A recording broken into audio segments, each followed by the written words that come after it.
bien, c'est parti pour le dernier Capri TV de l'après-midi. Donc, comme je vous l'ai annoncé tout à l'heure, il va être question d'emploi en élevage caprin. Voilà, l'emploi qui ne semble pas toujours très simple sur les fermes. En tout cas, trouver la personne pour accompagner les exploitants n'est pas toujours facile. Donc, pour échanger autour de ce thème, on reçoit Radija, voilà, qui est directrice adjointe de l'ANEFA Poitou, pardon. Christine Monod, donc, qui est exploitante éleveuse de chèvres en Deux-Sèvres.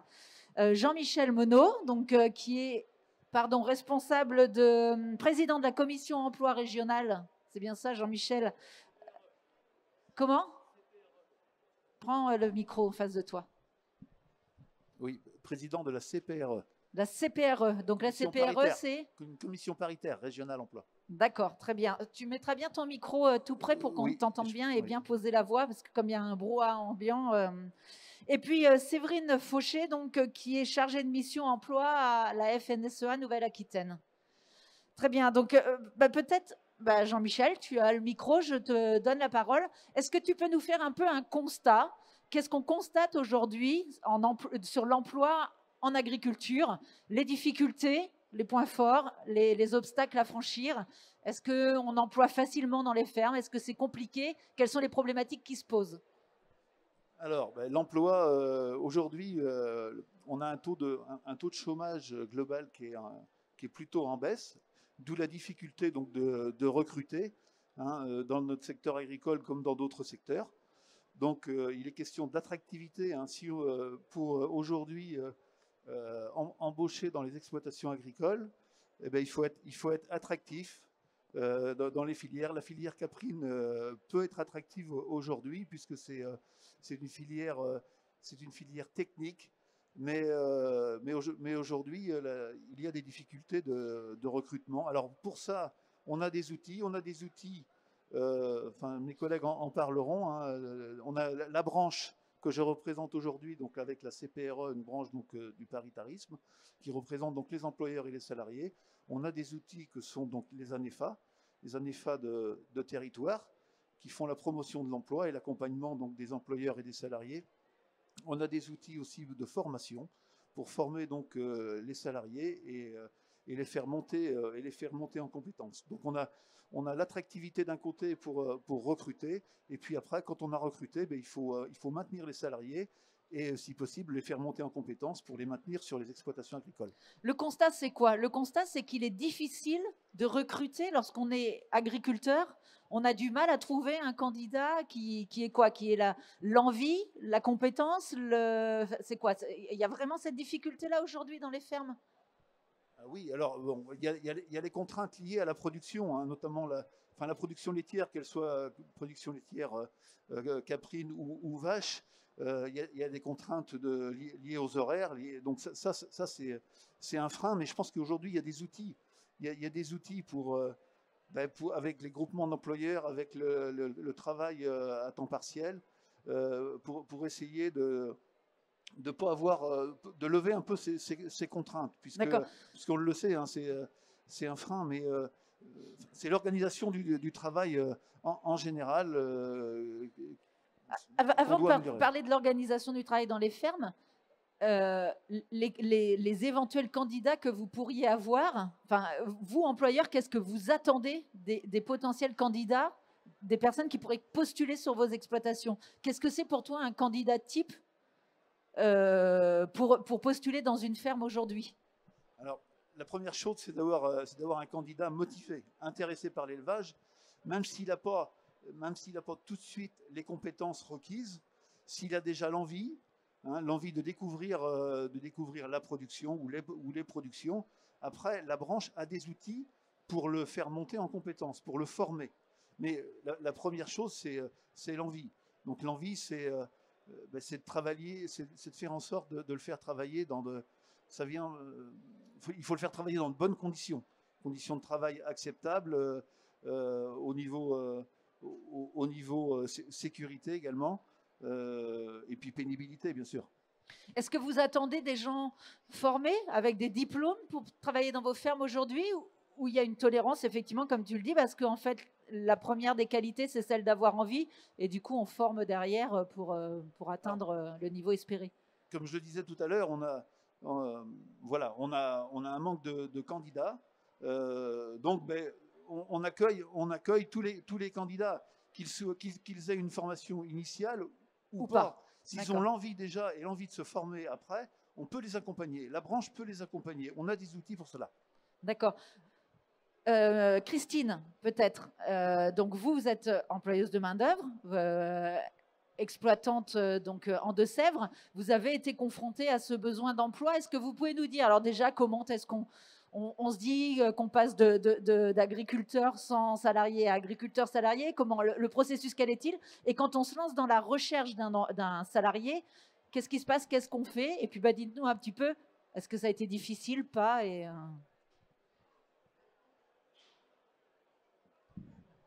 Oui, donc pour répondre à ta question, on avait une salariée chez nous qui a été... Pardon. Tu peux baisser ton masque si tu veux le temps de l'échanger. Merci. On a eu une salariée pendant 11 ans. Et du jour au lendemain, elle nous a dit qu'elle nous quittait parce que pour des raisons personnelles et autres. Donc, du coup, on s'est trouvé confronté à une absence de salariés et le travail, c'était pas possible. Donc, on a fait appel à des organismes officiels connus de tout le monde. Type l'ANEFA, type... Non, du tout. La NPE, Pôle emploi, pardon, excusez-moi, la NPE n'existe plus. Et on a fait un petit peu marcher nos réseaux et chou blanc. D'accord. Donc, je ne sais pas comment ça s'est trouvé. De fil en aiguille, on a eu un contact avec l'ANEFA. Et du coup, ils nous ont proposé pas mal de personnes. C'était assez conséquent. Puis, on a étudié les CV et on est tombé sur une personne, une jeune femme, en étudiant son CV, n'avait aucune compétence agricole. D'accord. N'avait jamais travaillé en agriculture. Enfin, c'était assez, assez bizarre. On l'a fait venir et finalement, elle est encore chez nous 2 ans après. Qu'est-ce qui a fait que vous l'avez fait venir alors qu'elle n'avait pas la compétence requise à la base? Parce qu'on était en désespoir de cause, on ne trouvait personne. Il n'y avait pas d'autres candidatures? Voilà, non. Peu. Mais bon, après, elle avait une lettre de motivation. On avait envie de la connaître. D'accord. Et elle est venue chez nous. Elle était très motivée. Elle n'y connaissait rien aux animaux. Sur l'exploitation, voilà. On l'a formée 1 mois. C'était quelqu'un qui en voulait. Et aujourd'hui, elle est là et ça se passe bien. Alors, une chose qui est très importante, c'est qu'elle aime les animaux. Et ça, avant tout, c'est la chose primordiale. Elle aime les animaux, donc forcément, elle va tout faire pour bien faire son travail. Enfin, pour nous, elle fait tout pour faire bien son travail. D'accord. Voilà. Peut-être Radija, du coup, Christine, on va revenir, Christine, vers vous après. Christine nous explique qu'elle est passée par un réseau et qu'il n'y a pas eu de candidature. Donc, effectivement, pas de candidature. On a tendance à dire, finalement, il n'y a pas de candidat pour l'agriculture. Toi, tu es dans le réseau plus agricole. Donc, comment est-ce qu'on attaque ce marché lorsqu'on veut réussir à fédérer, à convaincre, à ramener des gens à bosser dans les exploitations? Et deuxième point, est-ce qu'il y a un accompagnement aussi à faire de la part d'une structure telle que l'ANEFA pour aider les agriculteurs en fait à présenter une annonce ou à présenter un emploi qui fasse que celui-ci puisse intéresser? Oui, alors tout d'abord, peut-être que tout le monde ne connaît pas l'ANEFA, c'est l'Association pour l'emploi et la formation en agriculture. Donc c'est une structure paritaire, syndicat salarié, syndicat employeur qui la préside. Au sein de l'ANEFA, en fait, depuis quelques années, on a bien compris que les candidats formés qui ont de l'expérience, ils sont déjà en poste. D'accord. Donc aujourd'hui, et c'est ce qu'on s'attache à faire, c'est de dire aux exploitants que certes, il y a des candidats qui ne sont pas du tout formés, mais qui ont une envie et avec qui, comme le disait M. Monod, il y a des outils pour les faire monter en compétences et s'adapter au plus près au poste. Donc c'est la première chose qu'on dit aux employeurs. si vous voulez avoir des candidats aujourd'hui vraiment avec une grande expérience, avec une formation qui colle, Ça n'existe plus, oubliez. c'est pas que ça n'existait plus, ils Ou alors, sont en poste. faut aller les piquer chez les voisins. Exactement. Ou alors, il faut aller les piquer chez les voisins. Et ça, c'est très compliqué et c'est pas envisageable pour certains. Donc, c'est la première chose. Donc, oser regarder des CV de personnes qui n'ont pas la compétence. Oser accueillir des personnes qui veulent, qui ont envie, mais qui ne savent pas faire, mais qui ont envie. La première des compétences, c'est l'envie. C'est l'envie. Aujourd'hui, c'est l'envie. Parce que la pénurie, telle qu'elle a été présentée tout à l'heure, elle est aujourd'hui commune à tous les secteurs d'activité. Donc, il faut qu'on attire, mais encore plus qu'avant. D'accord. Les autres secteurs essayent d'attirer aussi. Donc, on doit accepter d'avoir des candidats qui ne sont pas formés, mais qui ont envie. Donc, ça, c'est la première chose. La deuxième chose, tu as dit comment on peut les accompagner. Oui, on aide l'exploitant ou l'employeur à rédiger son annonce, à la diffuser sur les réseaux sociaux, à la diffuser un peu sur tous les canaux, même Pôle emploi, Indeed, tout ce qui existe, on met dessus. Et nous, on va les accompagner dans la présélection. C'est-à-dire que même si la personne n'a pas la compétence, nous, on va chercher à voir si elle a la motivation, elle a l'envie, si elle va se maintenir en poste, même si elle n'a pas la compétence. Donc, sur l'accompagnement, c'est sur ces deux volets principaux sur lesquels on peut intervenir. Et il y a le volet où on fait de la promotion pour attirer les personnes vers les métiers de l'agriculture. D'accord, voilà. D'accord. Est-ce que toi, dans ton quotidien, est-ce que vous faites aussi du travail en amont auprès d'un public dont vous auriez les contacts pour leur suggérer que l'agriculture est un vecteur d'emploi intéressant à exploiter? Tout le travail en parallèle, c'est la promotion et on va le faire auprès d'un public non averti. Cet été, on a fait les marchés de producteurs. C'est vraiment des personnes qui viennent passer un moment, qui ne sont pas du tout attirées par l'agriculture, mais avec qui on va prendre le temps, par des animations, leur expliquer, voilà, c'est un secteur qui recrute, il y a tous les emplois qui peuvent exister sur d'autres secteurs, et du coup, c'est par ces moments-là qu'on va donner une envie différente que d'aller dans une école ou... D'accord. Voilà. Donc, on multiplie les interventions pour donner cette envie pour aller vers le secteur agricole. D'accord, pour essayer de ratisser large, comme on pourrait dire. Exactement. Christine, donc voilà, vous êtes passée par le réseau ANEFA notamment. Vous avez rencontré donc une personne. Alors comment ça s'est passé cette rencontre avec cette personne-là et comment déjà en tant qu'exploitant on doit présenter son exploitation pour rendre le travail attractif? Est-ce que vous avez réfléchi à ça avant ou pas? Est-ce qu'il y a cette partie-là, donc de séduction du potentiel candidat? Et puis ensuite, comment vous avez travaillé une fois que vous avez dit « Ok, on va l'embaucher » pour lui donner la compétence, parce que c'est quand même le fin mot de l'histoire. Donc, bien proche de... Oui, ouais. Bon, je juste dire son prénom, Vanessa. On la salue. Donc Vanessa, d'abord, il y a le contact et il y a un respect. Enfin, moi, je conçois les relations dans le respect. Donc, à partir du moment où vous respectez la personne, c'est réciproque, ça devient automatique. Donc, même si elle ne savait pas le travail, on n'a jamais essayé à la diminuer ou à la rabaisser. Moi, personnellement, j'essaie toujours de la mettre à mon niveau. C'est normal qu'elle ne sache pas au départ. Là, elle est aussi formée que moi. Bon, avec la volonté et l'envie. Et puis, quand le contact passe bien, tout de suite, à un moment donné, elle ne pouvait plus nous supporter. Hein. Ouais. Parce qu'au bout de 15 jours, elle nous demandait presque de partir parce qu'elle voulait se débrouiller toute seule. Et c'est là que j'ai vu, bon, c'était plus la peine, on pouvait la laisser seule. D'accord. Et il y a une relation de... Alors, à partir du moment où il y a du respect, il y a une relation de confiance qui s'établit. D'accord. Il y a quelque chose qui ne va pas bien ou quelque chose qui est cassé ou quel que soit, elle nous le dit tout de suite. D'accord. Voilà. Vous avez dit tout à l'heure que vous l'aviez accueilli 1 mois en formation. Oui. Est-ce que vous pouvez nous décrire ce qu'était cette formation? Donc là, nous, on l'a embauché pour la traite. Donc, comme vous parlez d'attractivité tout à l'heure, Donc, normalement, c'était un poste qui était un quart-temps. Parce que la salariée précédente avait un quart-temps. Mais d'un autre côté, si on avait maintenu le poste à quart-temps, elle ne serait plus là. D'accord. C'était pas possible. Vous Donc, êtes adapté en partie. Voilà. Donc, du coup, on a monté les horaires autant qu'on a pu. Parce que moi, je suis désolée, la santé, ça n'a pas de prix. Mon mari et moi, on a souvent eu des accidents de santé.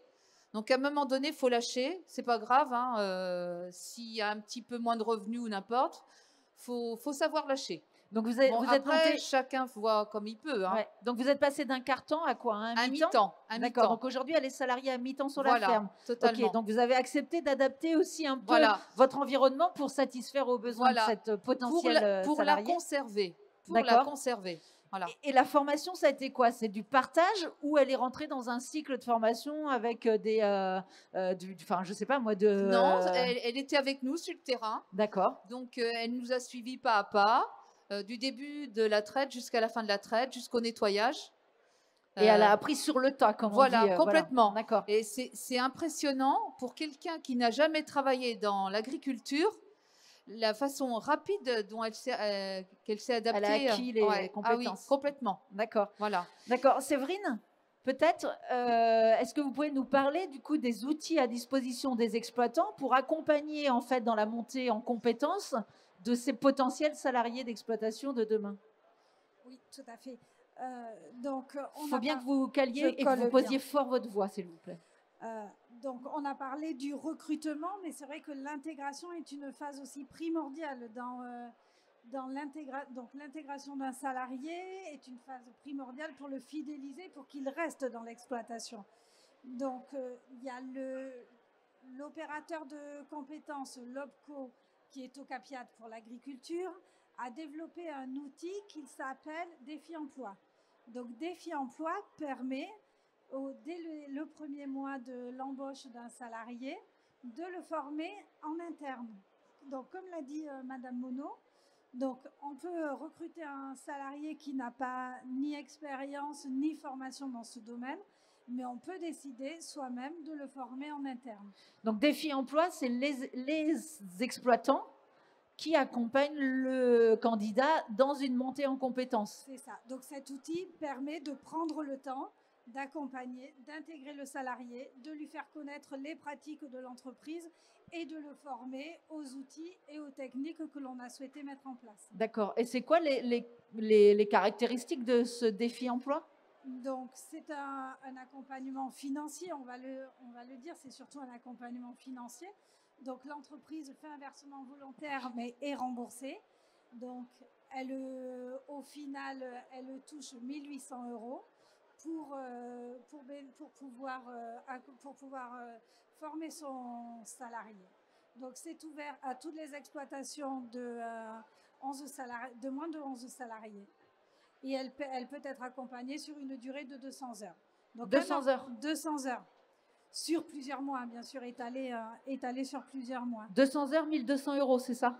1800. 1800. Oui, 1 800 €. Donc, un organisme de formation est désigné pour pouvoir mettre en place un protocole individuel de formation. Donc, en fait, chaque formation est adaptée aux salariés et est adaptée à l'exploitation. Donc, on est vraiment sur un programme personnalisé.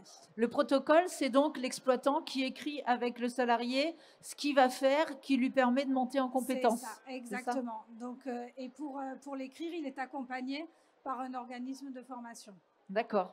D'accord. Et en l'occurrence, l'organisme qui accompagne, là, c'est vous Oui, alors c'est Jurifort ou ça peut être aussi les services emploi des FDSEA.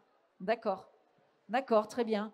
Est-ce que ces outils, Jean-Michel, est-ce que vous trouvez que du coup, c'est efficace et qu'aujourd'hui, et peut-être demain encore, il y aura à les activer encore plus pour répondre justement à ces besoins techniques qui aujourd'hui ne sont pas satisfaits? Je pense que ces outils sont à notre disposition, donc il faut les utiliser. Défi Emploi, comme l'a dit Séverine, c'est un outil récent qui a pris la suite d'autres outils qui existaient auparavant, avec de la formation en interne des salariés. Alors, outils qui fonctionnent, et c'est pas très contraignant. C'est pas très contraignant pour l'employeur. Il faut juste se poser et identifier les points à améliorer avec son salarié et puis avec l'organisme qui nous accompagne. En l'occurrence, pour notre secteur, c'est Jurifort qui accompagne donc les employeurs. Et donc, c'est un outil qui permet de mettre à plat les choses, de faire monter le salarié en compétence sur le site de l'exploitation, hein, via des heures consacrées à la formation. Et c'est l'employeur qui le fait, qui transmet donc ses compétences. Et avec un accompagnement financier, somme toute intéressant, je pense que c'est un bon outil qu'il faut divulguer. D'accord. Alors, il y a d'autres outils. Hein. Il y a les outils de la branche que sont les CQP, certificats de qualification. Hein. Et là, ce sont des modules de formation. Et ça ouvre droit donc à une qualification donc de la branche, hein, de notre organisme national, la CPNE, hein, qui valide ou pas donc la formation. Alors bon, ça c'est des formations un peu plus à la carte, hein. Il y a des modules sur l'alimentation, sur la traite. Donc vous salariez la personne et en parallèle, en fait, elle est une partie de son temps en centre de formation pour acquérir de la compétence. C'est des choses qui sont aujourd'hui en construction et il y a un temps forcément donc en centre de formation. Mais comme je le disais tout à l'heure, le but c'est de faire monter les salariés qui ont envie. Hein, ça a été dit et redit. Hein, il faut trouver le salarié qui a envie et puis après, le faire monter en compétences et on a les outils. On a les outils pour cela. Cette montée en compétences, elle est aussi liée. Alors, on entend dire dans le milieu agricole que les agriculteurs, ce sont des très bons techniciens, mais la fonction de RH, elle n'est pas toujours facile à avoir. Hein. On a tous nos forces et nos faiblesses.